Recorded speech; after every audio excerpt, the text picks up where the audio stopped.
When magic and alchemy presented themselves to the first being in manifestation, as discreetly as they did so, they kept active elements with contradictory force and weight. The being wandered through the environment in a self-taught process, until the ingenious creation of the mystical detractors of the purity of the original science emerged, who quickly placed knowledge beyond the reach of the vast majority of beings. But it is impossible to eliminate what is foundational, without eliminating everything that it sustains.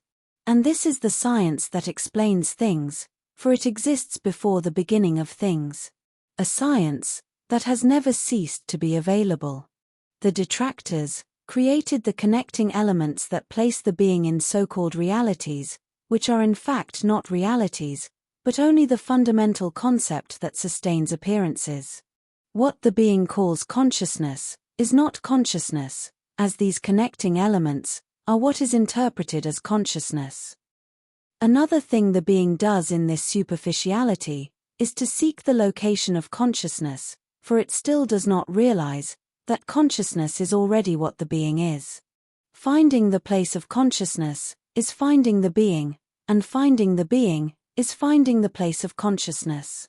What the being calls evolution is not evolution either, but merely a constant adaptation, in accordance with the connecting elements. This idea makes the being desire a young body, but with the knowledge, experience, and wisdom of an old person. However, frustrations and surprises will continue to unsettle the being, when things do not happen as it calculates and predicts, but no evolution will ever replace determinism.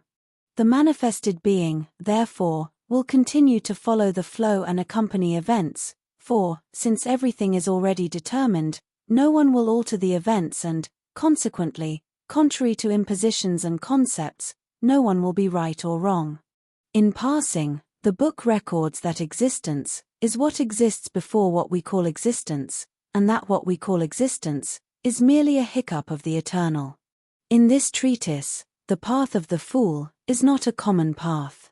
The common path places the being in a submissive and even amicable trajectory, marked by romantic influences, which suggest that the being renounce itself, love the place, things, and creatures as itself, and sacrifice for them, even to the point of giving its own life.